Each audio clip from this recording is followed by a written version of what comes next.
Good day, everyone. Welcome back to the second part of our discussion about Introduction to Contemporary Literature. Now let's talk about contemporary poetry. By definition of its namesake, contemporary poetry is considered poetry written within our lifetime and includes poems written approximately from the mid 20th century to the present day. The various types of contemporary poetry do not differ so much from each other as they do from poetry of past eras, such as traditional poetry. Contemporary poems often share similar themes and writing styles. Still, contemporary poetry has gone in different directions to an extent. And the contemporary poetry is that created in the last decades of history. Some experts put their starts about 100 years ago, while most put as starting point the end of World War II, more or less from 1950.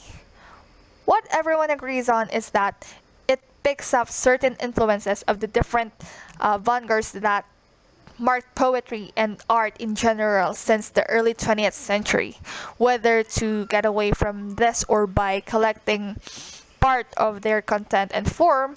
The link with these movements is widely accepted.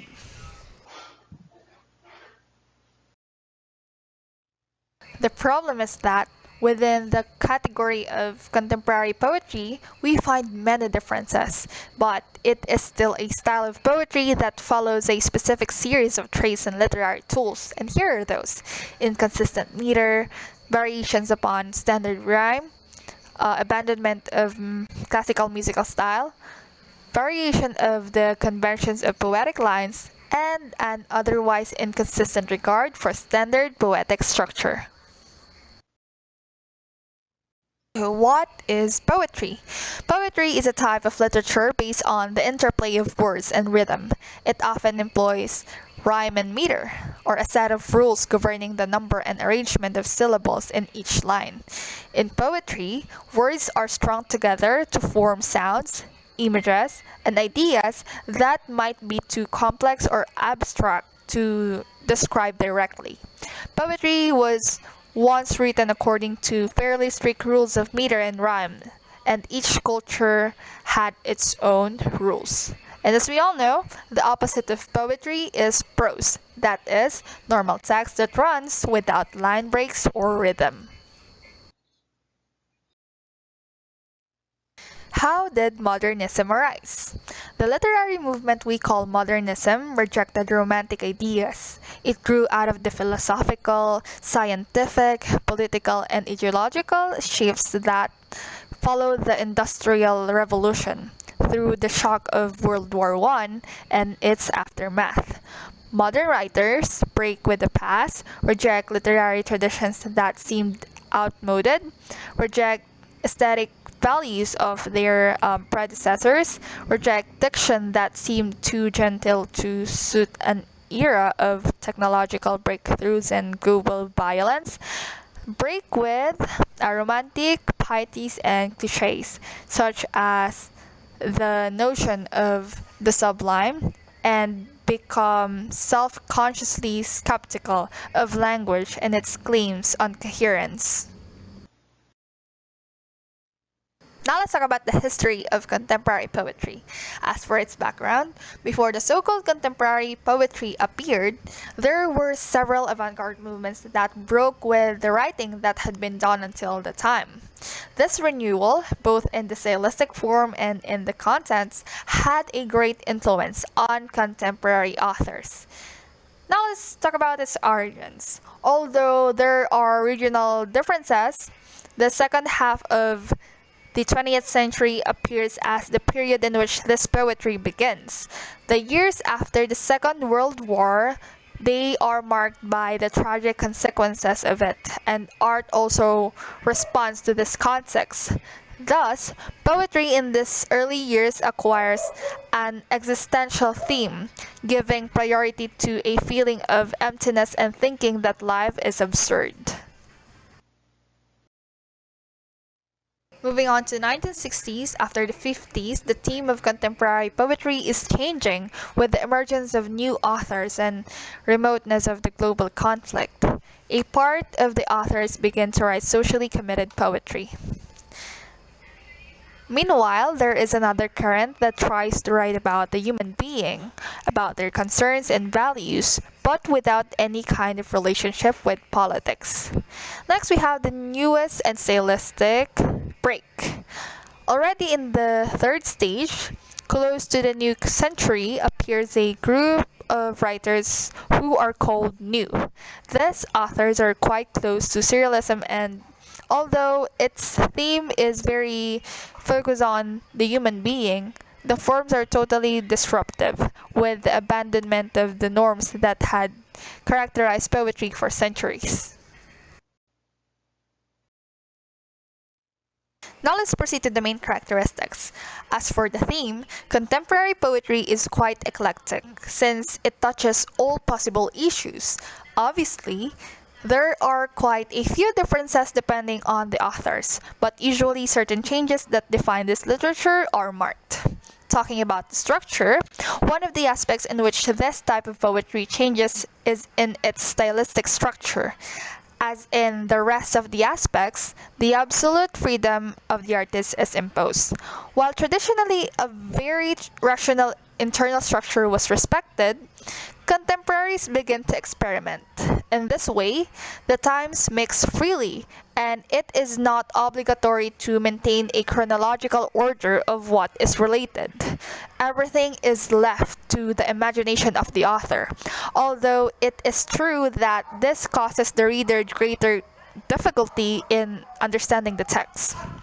And the freedom does not mean that contemporary poetry does not attach importance to form. On the contrary, this apparent lack of coherence is sought to achieve an effect on the reader. Next, we have the metrics. Another aspect in which classicism is abandoned is in the metric. Traditional poetry maintained codes that marked the meter of each verse. It was even one of the ways to distinguish between one type of poem and another. The contemporary abandons all rule in this aspect. The verses do not maintain any rigidity in their length, nor the number of syllables. It is each author who decides how each verse will be.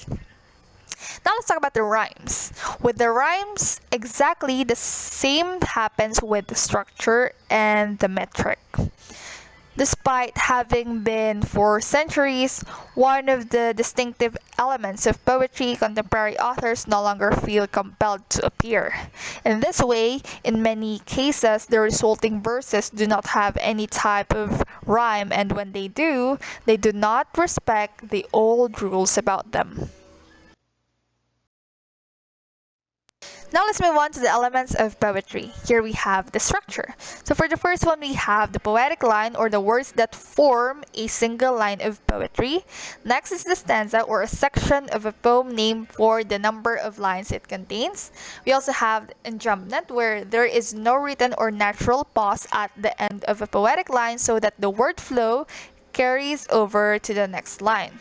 We also have the placement, or the way words and poetic lines are placed on the page of a poem. We also have the verse, or a line in traditional poetry that is written in meter. And lastly, we have capitalization and punctuation. In poetry, rules of capitalization and punctuation are not always followed. Instead, they are at the service of the poet's artistic vision. Let's talk about the sounds. Here we have the rhythm, or the basic beat in a line of a poem, meter, or a pattern of stressed and unstressed syllables in a line of poetry, and rhyme, or the same or similar sounds at the end of words that finish different lines, internal rhyme, or same or similar sounds at the end of words within a line, rhyme scheme, or a pattern of rhyme in a poem, assonance, or the repetition of vowel sounds within words in a line, consonants, or the repetition of consonant sounds within words in a line, alliteration, or the repetition of consonant sounds at the beginning of words, onomatopoeia, or words that sound like their meaning, repetition, or sounds, words, or phrases that are repeated to add emphasis or create rhythm, refrain, or a line or stanza repeated over and over in a poem or song, and wordplay, which is used to play with the sounds and meaning of real or invented words.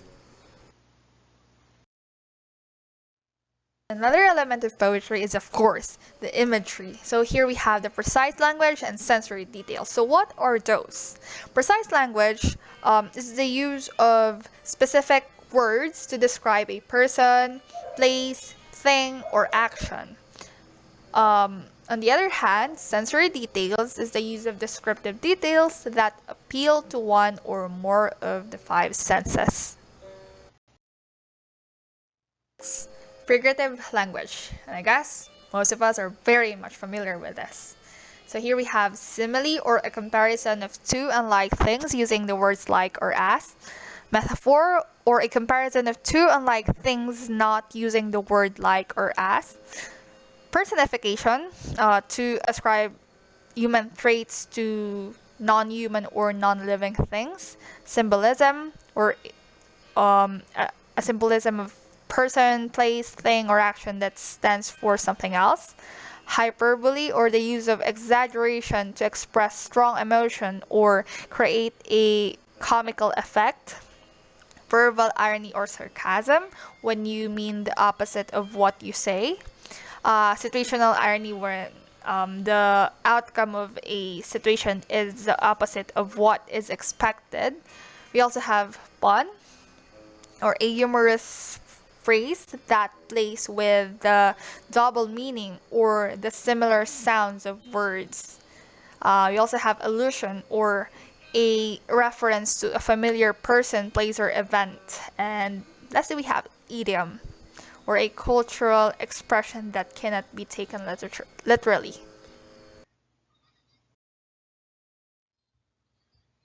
Let's move on to the different poetic forms. So I'll be mentioning 20 of those. First, we have acrostics, or a poem in which the first letter of each word forms a word, usually a name, if read downward.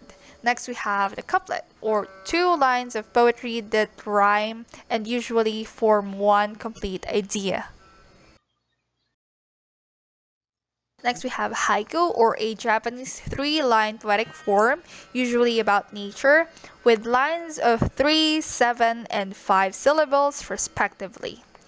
Next, we have quatrain, or a stanza made up of 4 lines, often containing a rhyme scheme. And we also have cinquain, or a 5-line untitled poem where the syllable pattern increases by 2 for each line, except for the last line, which ends in 2 syllables. And we also have limerick, or a humorous rhyming poem written in 5 lines and having a particular meter. It often begins with, "There was once a." This is sonnet, or a poem that is 14 lines long, generally written in iambic pentameter, and free verse, or a poem that does not follow a predictable form or rhyme scheme or metric pattern. And we also have a list, or catalog poem, or a poem in the form of a list that uses sensory details and precise language to persuade the reader to take notice of what is being listed. And we also have the villanelle, or a challenging poetic form that includes 5 tercets, followed by a quatrain and pattern of repetition of lines 1 and 3 of the first stanza. Next is ode, or a poem that celebrates or praises something. We also have lyric poetry, or poetry that expresses a poet's personal experience, and blank verse, or a poem written in iambic pentameter but with no rhyme. Next, blues poem, or poems that, like blues songs, deal with personal or world issues. And we also have nonsense poem, or a fun, usually rhyming poem that makes no sense, focusing instead on the sounds and the rhythm of the poem.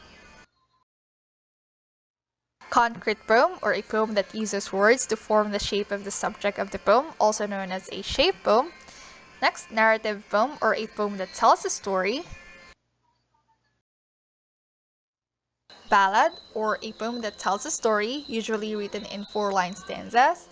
Epic poem, or a long and heroic narrative poem. And lastly, we have images poetry, or poems that contain precise visual images. Here are just some of the outstanding contemporary authors and their works. While there are many poets that can be included under the label of contemporaries, to name just a few of them, the following could be highlighted. First, we have Octavio Paz, who is a Mexican and Nobel Prize for Literature. So some of his outstanding works include The Tree Inside, Path Clear, Salamander, and Sunstone. Next, we have Pablo Neruda, who is a Chilean and one of the great Latin American poets of history. Some of his outstanding works include General Song, The Verses of the Captain, and Estevagario. Next, we have George Luis Borges. So he is an Argentinian, one of the most influential among contemporary poets. So some of his outstanding works include The Maker, For the Six Strings, and In Praise of the Shadow. Next, we have Gabriel Zaid, who was born in Mexico and with works in all modalities. Some of his outstanding works include Follow Up, Nudist Field, and Mortal Practice. And lastly, we have Damaso Alonso, who is a Spanish and author of Children of Wrath, a culminating work. So, some of his outstanding works include the one that was mentioned earlier, The Children of Wrath, Dark News, and Man of God. And here are the characteristics of the 4 types of poets. So for the traditional one, typically traditional poetry is anything written with a fixed verse. And for the modern one, typically modern poetry is infused with diction and rhythm. However, it is established by non-metrical means.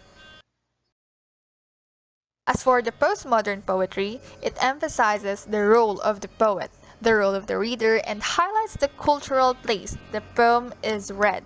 The poem is seen as a cultural artifact.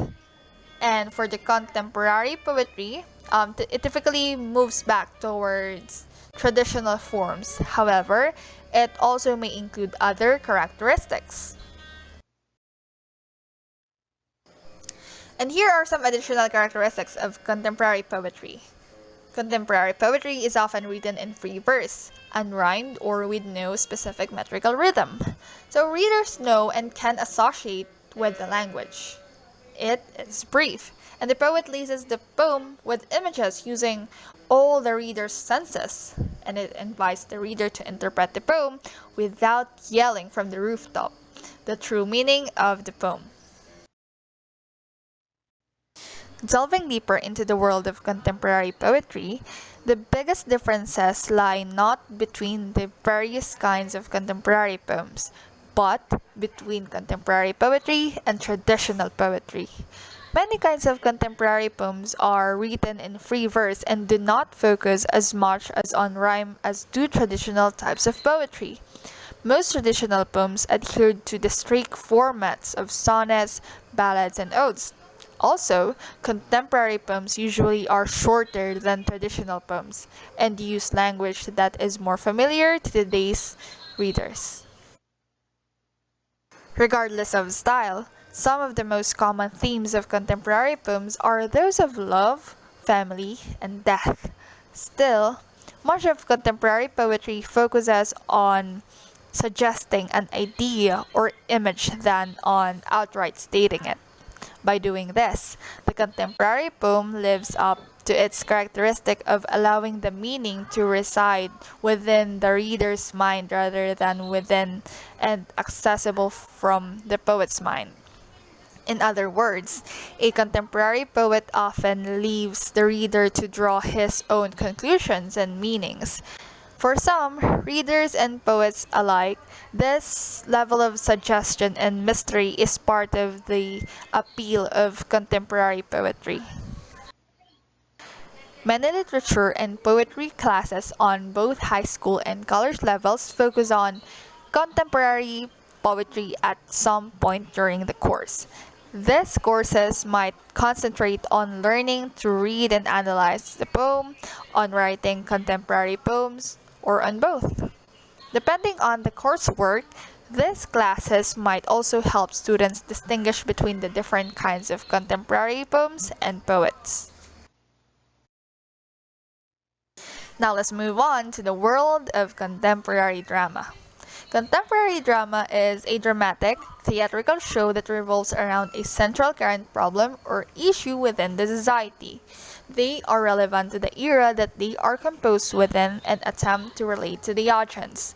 The first ideas of drama began in Greek as celebratory music that included a single character which involved dancers, chorus members, and dialogue. Drama is a mode of fictional representations through dialogue and performance. It is one of the literary genres which is an imitation of some action. Drama is also a type of a play written for theater, television, radio, and film. In simple words, a drama is a composition in verse or prose presenting a story in pantomime or dialogue. It contains fiction or characters, particularly the ones who perform in front of audience on the stage. The person who writes drama for stage directions is known as the dramatist or playwright. And here are the periods of contemporary drama. The activities of contemporary playwriting are treated as falling into three periods as follows. As for the first period, which contains the roots of contemporary drama, includes the events and the history of the theater from the beginning of the 19th century until the late 1880s. This period covers the decline of Romanticism, the rise of the popular play, the development of the thesis and problem play, and culminates in the work of Ibsen. This period is treated in the first book. The second period, which is an era of theatrical revival, covers the events in theatrical organization and playwriting from the late 1880s until the beginning of the new century. Within a period of 15 years, there occurred the reorganization of the theater, the rise of the naturalistic play, and the burst of creative genius that placed the theater in a high position among the activities of the time. This period is treated in the second book. And lastly, the third period, which is an era of artistic experiment, covers the activities in playwriting and production from the opening of the 20th century to the present.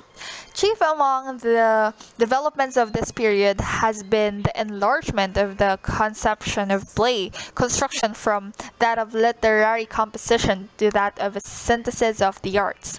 With this have come, naturally, violations of former literary restraints and conventions, as well as various experiments towards new conventions of the theater. This period is treated in the third book. And here are the elements of modern drama. First, we have the characters. As we all know, these are the people or sometimes animals or ideas portrayed by the actors in the play.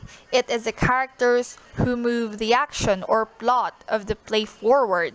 And here are the different types of characters. Protagonist, or the central or principal character in the story, the antagonist or principal rival in the conflict set forth in the play, the foil or the character who defines certain characteristics in the protagonist by exhibiting opposite traits in a greater or lesser degree, the confidant that provides ready ear to which the protagonist can address certain remarks which should be heard by the audience but not by the characters. Next, of course, we have the plot. This is what happens in the play. Plot refers to the action, so this includes the series or sequence of events in the story or the body of the play itself. And of course, the story wouldn't be as exciting as it is without the presence of conflict. And here are its different types. First, we have the open conflict, which relies on the struggle in which the hero, through perhaps fight against all odds, is not doomed.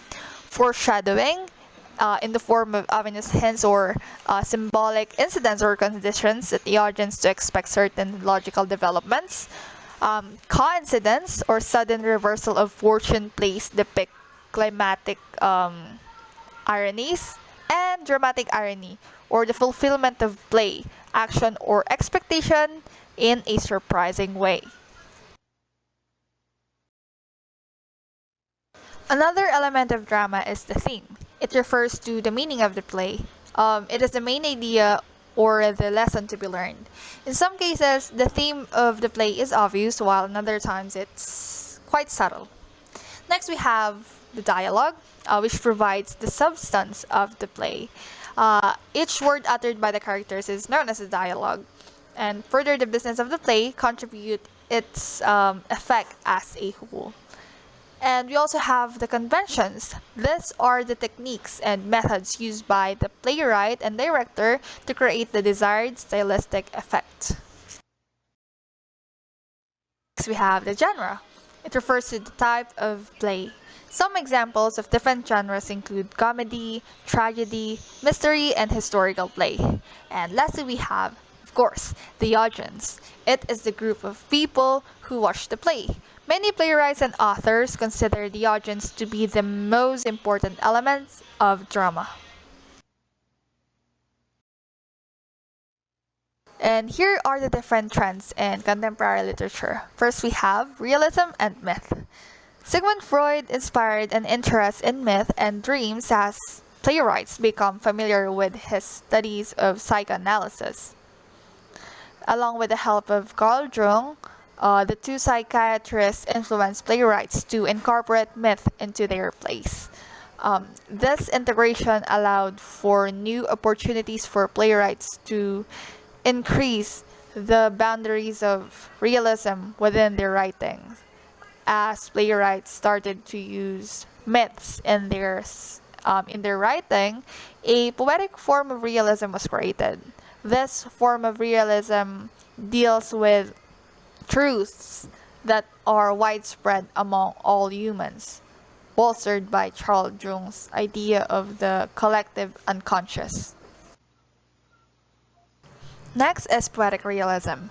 Much of the poetic realism that was written during the beginning of the 20th century focused on the portrayals of Irish peasant life. John Millingstone Synge, W.B. Yeats, and Lady Gregory were but a few writers to use poetic realism. Their portrayals of peasant life was often unappealing and many audiences reacted cruelly. Many plays that are poetically realistic often have unpleasant themes running through them, such as lust between son and his stepmother, or the murder of a baby to prove love. These plays use myths as a surrogate for real life in order to allow the audience to live the unpleasant plot without completely connecting to it. And we also have women as one of the trends. The female characters progress from the downtrodden, useless woman to an empowered, emancipated woman. They were useless to pose subversive questions about the social order. Many female characters portray the author's masculine attitudes about women and their place in society. As time passed, though, females began to gain empowerment. Women first started voting in 1918. Later in the century, females and males were both subjected to the alienation of society and routinely were not given names to suggest to the audience the character's worth within the play. Lastly, we have political theater and war. Political theater uses the theater to represent how a social or political order uses its power to represent others coercively. It uses live performances and often shows the power of politics through demeaning and limiting prejudices. Also, political theater often represents many different types of groups that are often stereotyped, like women, gay, men, lesbians, ethnic and racial groups, and the poor. Political theater is used to express one's political ideas. Propaganda played a big role in political theater, whether it be in support of a war or in opposition of political schemes. Theater played a big role in influencing the public.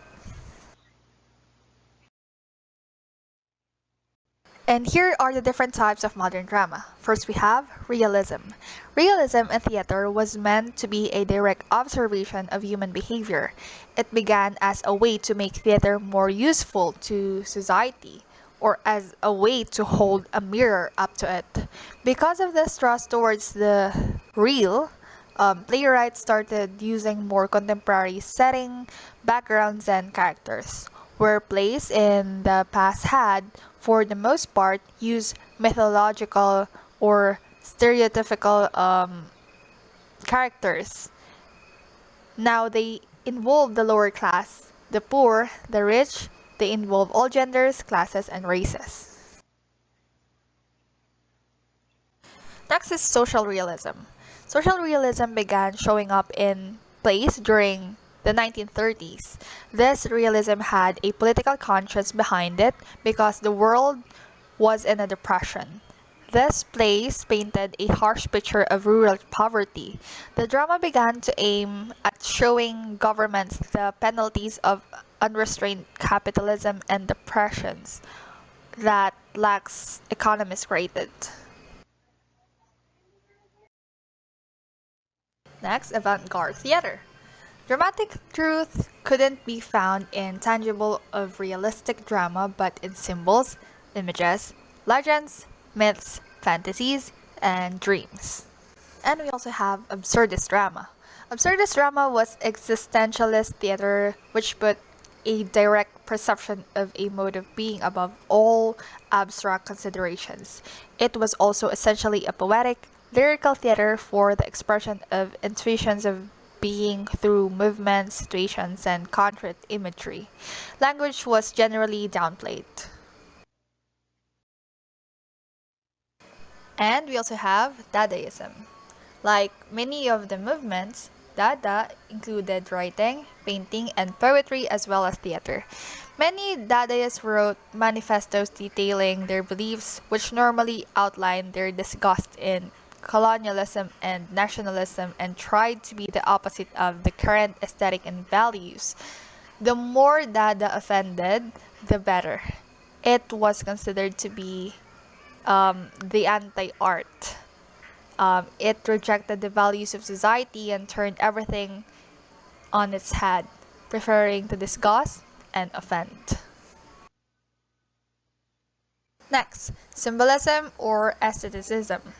In England, symbolism was also known as aestheticism, a very stylized format of drama wherein dreams and fantasies were common plot devices.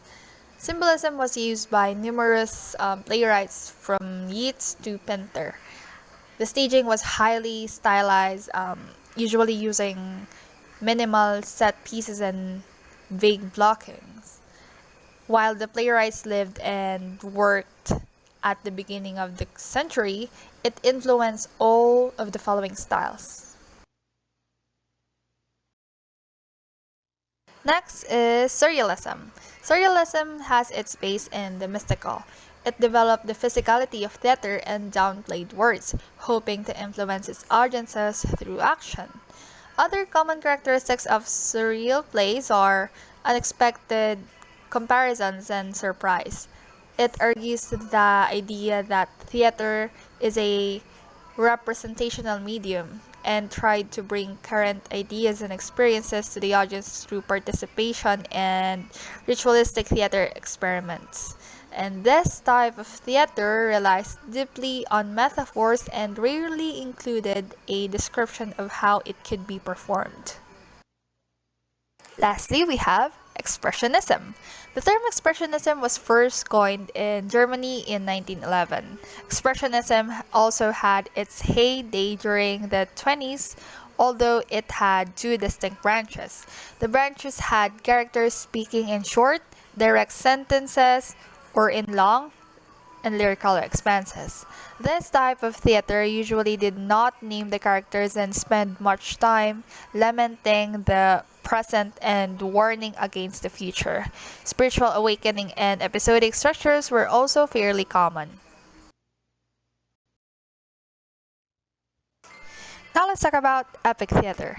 Epic theater was created by Bertolt Brecht, who rejected realistic theater. He found that such plays were too picture perfect. Epic theater is based on Greek epic poetry. These are dramatic illusions such as stark, harsh lighting, blank stages, placards announcing changes of scenes, bands playing music on stage, and long, discomforting pauses. Brecht believed that drama should be made within its audiences, and he thought that epic theater drama would reinforce the realities that people were facing rather than challenge them. Epic theater helped to preserve the social issues that they portrayed. And here are the different physical advances of epic theater. First, we have the architecture. In the late 19th century, early 20th century, theater architecture changed from hosting as many audience members as possible, without regarding their needs, to creating better acoustical, visual, and spatial arrangements for both actors and audience members. Whereas before, theaters were cylindrically shaped. In the 20th century, fan-shaped auditoriums were favored. Audiences liked them because of the clear sight lines and favorable acoustics, and actors liked them because the natural style of acting that was becoming more popular and was conductive to smaller venues.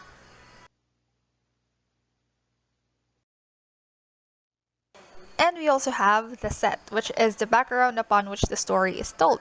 It can be anything from a very detailed box to absolutely nothing. The set can be physical platforms and walls, or it can be projections on sheets. The box set, or three walls designed to look like the interior of a house, complete with doors, windows, and furnitures, figured prominently in most, if not all, of the plays performed in the modern realistic tradition at the beginning of the 20th century. And lastly, we have the lightning. Before the invention of the electric light bulb in 1979, theaters used either gas or carbon arc lamps. Both gas and carbon arc lamps were prone to fires. Unfortunately, electricity had quite a few drawbacks. The set of designers did not adopt this medium, creating sets that were unsuited to electric light placement. Many designers in today's time credit or prefer specific and more innovative lighting techniques. And that's all for our today's discussion. Thank you so much for listening, and I hope you learned a lot.